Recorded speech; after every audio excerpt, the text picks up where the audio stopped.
నమస్కారం సిటీ వార్తలకు స్వాగతం. ధర్మాన్ని కాపాడేందుకు తాను ఎంత దూరమైనా వెళ్తానని శ్రీ పీఠాధిపతి పరిపూర్ణానంద స్వామి తెలిపారు. హైదరాబాద్ నగర బహిష్కరణను హైకోర్టు ఎత్తివేయడంతో కాకినాడ నుంచి శ్రీ పీఠాధిపతి పరిపూర్ణానంద స్వామి బయలుదేరారు. విజయవాడ కనకదుర్గమ్మను దర్శించుకుని పరిపూర్ణానంద ప్రత్యేక పూజలు చేశారు. తెలంగాణకు వెళ్లేలా కరుణించాలని అమ్మవారిని వేడుకోగానే ఆమె కరుణించారని స్వామి తెలిపారు. అలాగే లక్షలాది మంది తెలంగాణ ప్రజలు, ఆంధ్ర ప్రజలు ఏదైతే కోరుకుంటున్నారో నా నుండి ఈ ధర్మం కోసరం, ఈ సంస్కృతి కోసరం, దీని పరిరక్షణ కోసరం మీ సన్యాసం తీసుకునేదే దానికోసరం. దానికి వెనకడుగు వేసే ప్రసక్తి లేదు, దేనికి ఆలోచించాల్సిన పని లేదు. కాబట్టి ఖచ్చితంగా ధర్మము అనేటువంటి దాన్ని మనసా వాచా కర్మణ నమ్మి మా గురువుగారి దగ్గర ఒక దశాబ్ద కాలంగా అధ్యయనం చేసినటువంటి సన్యాసిగా ఆ అధ్యయనం వల్ల కలిగినటువంటి సంస్కారంతో చెప్తున్నటువంటి అంశం, ధర్మం కోసరం ఎంత దూరమైనా వెళ్ళడానికి సిద్ధపడ్డటువంటి అంశంతో సన్యాసాన్ని స్వీకరించడం జరిగింది. సన్యాసం ఏదో స్వీకరించాలి, వ్యక్తిగతంగా నాకైతే ఏదో ఒక ఆశ్రమంలో కూర్చోవాలి, ఒక దగ్గర ఉండాలి, లేకపోతే ఒకదానికి పరిమితం అవ్వాలనే ఆలోచన నాకు చిన్నప్పటి నుంచి లేదు. పంచాయతీరాజ్ ఇంజనీరింగ్ పనుల పురోగతిపై ఈరోజు జడ్పీలో సమీక్ష సమావేశం జరిగింది. ఎస్సీ నతానియల్ అధ్యక్షతన జరిగిన సమావేశంలో డిఈ, ఏఈలు హాజరయ్యారు. జిల్లాలోని అంగన్వాడీ భవన నిర్మాణాల పూర్తిలో అలసత్వాన్ని సహించబోమని పంచాయతీరాజ్ సూపరింటెండెంట్ ఇంజనీర్ నతానియల్ హెచ్చరించారు. పనుల పురోగతిని డిఈ, ఏఈలతో మండలాల వారీగా సమీక్షించారు. ఆయా మండలాల్లో తలపెట్టిన అంగన్వాడీ భవనాల నిర్మాణానికి కొన్ని చోట్ల ఉన్న స్థల సమస్యను పరిష్కరించాలన్నారు. అలాగే 10 చోట్ల ప్రారంభం కాని భవనాలను ప్రారంభించాలన్నారు. బేస్మెంట్, స్లాబ్ మట్టానికి చేరుకున్న నిర్మాణాలను యుద్ద ప్రాతిపదికన పూర్తి చేయించాలన్నారు. అందుకు సీడీపీఓ, గ్రామ స్పెషల్ ఆఫీసర్ సహకారం తీసుకోవాలని నతానియల్ ఆదేశించారు. ఎందుకంటే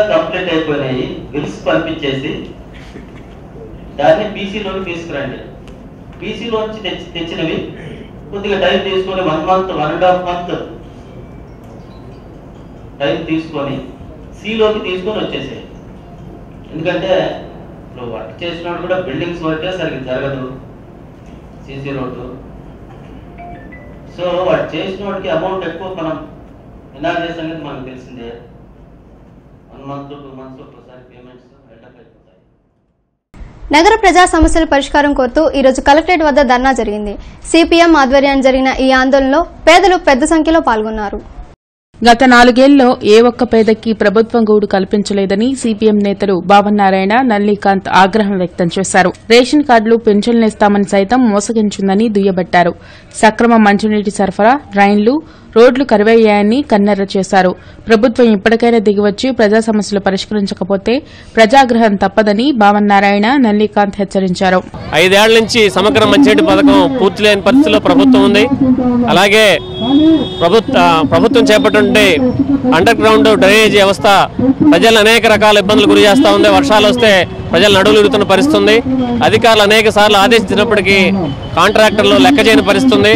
వెంటనే ఈ అభివృద్ధి కార్యక్రమాలు పూర్తి చేయాలని, ప్రజలకు ఇబ్బంది లేకుండా చూడాలని కోరుతున్నాం. అలాగే నగరంలో దాదాపు 75,000 మంది ఇళ్ల స్థలాల కోసం అప్లికేషన్ పెట్టుకున్నారు.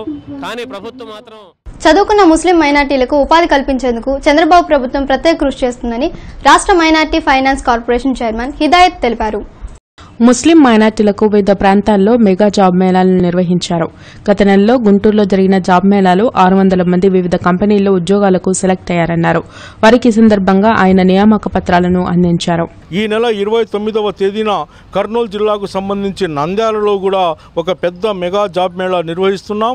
తర్వాత అనంతపూర్లో కూడా పల్లె రఘునాథ్ రెడ్డి కాలేజ్, ఇంజనీరింగ్ కాలేజీలో పెద్ద మెగా జాబ్ మేళాలు నిర్వహిస్తున్నాం. ఈ విధంగా ఈ 3 జిల్లాల్లో 3,000 మందికి ఉద్యోగ అవకాశాలు ఇప్పించి ఆర్థికంగా ఉన్నత స్థాయికి తీసుకురావటాన్ని మేము లక్ష్యంగా పెట్టుకుని పనిచేస్తున్నాం. కేరళ వరద బాధితుల సహాయార్థం మాంటిసోరీ స్కూల్ విద్యార్థులు భారీగా విరాళాలు సేకరించారు.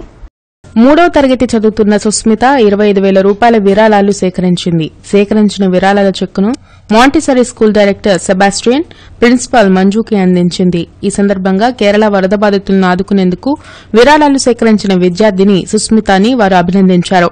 విద్యార్థులు చదువుతో పాటు సేవాభావం కలిగి ఉండాలని వారు సూచించారు. చిన్న వయసులోనే, ఈ వయసులోనే ఆపదలో ఉన్న వాళ్ళనే మనం ఆదుకోవాలని ఒక చిన్న ఆలోచన ఆ పాపలో రావటం, ఒక వారం నుండి వాళ్ళ అమ్మ నాన్నకి మనం మంచిగా నాకు పర్సనల్గా మీరు ఇచ్చిన ప్రతి నయా పైసా కూడా కేరళ వాళ్ళ కోసం ఇవ్వాలని చెప్పి వాళ్ళ అమ్మ నాన్నకి చెప్పి ఒక మంచి మనసుతో ఆ పిల్ల వచ్చి ఇంత విరాళాన్ని ఇవ్వడం అనేది నాకు చాలా అభినందించిన విషయం.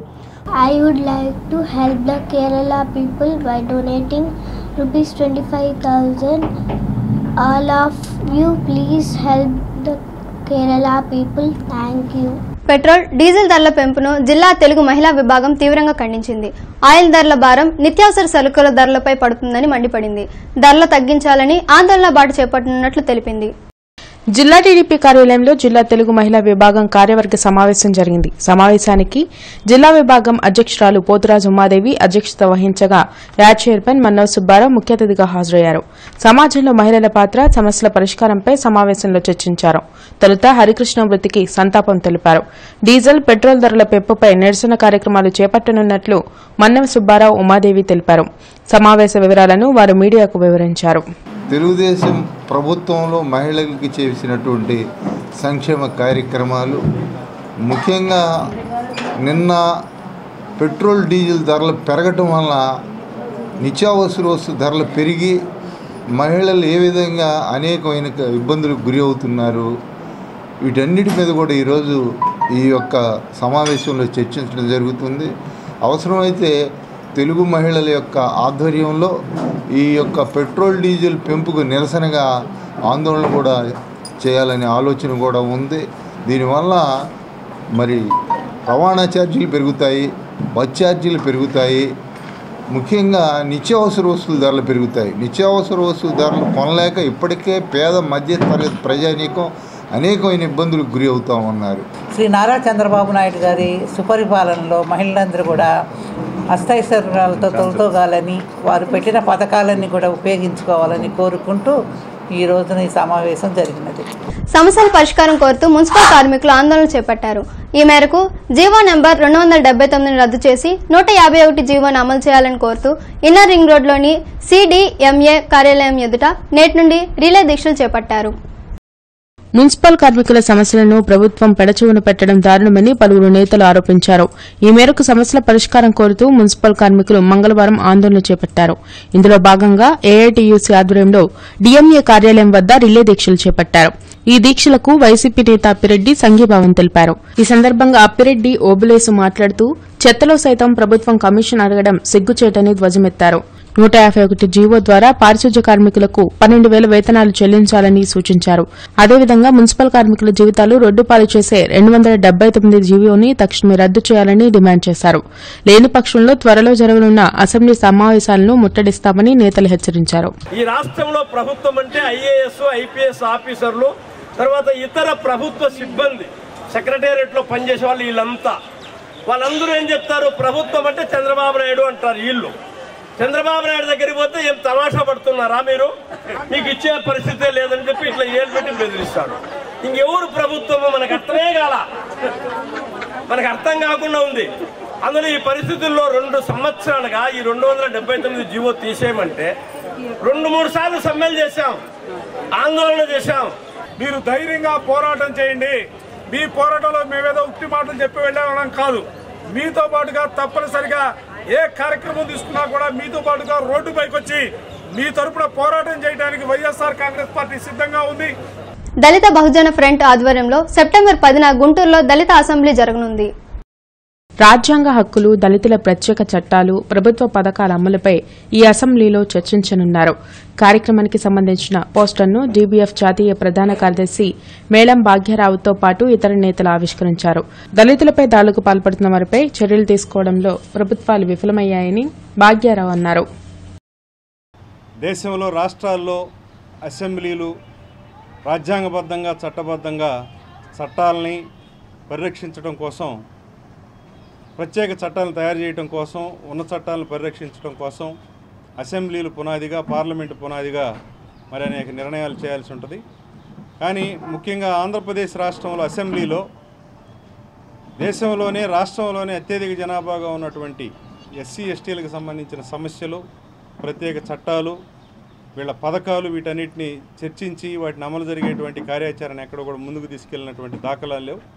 ఈ నేపథ్యంలో ప్రత్యేకించి SC STల సమస్యల్ని చర్చించి ప్రభుత్వం దృష్టికి పార్టీల దృష్టికి తీసుకెళ్లడం కోసమే దళిత అసెంబ్లీ అనే దాన్ని ఏర్పాటు చేయడం జరిగింది.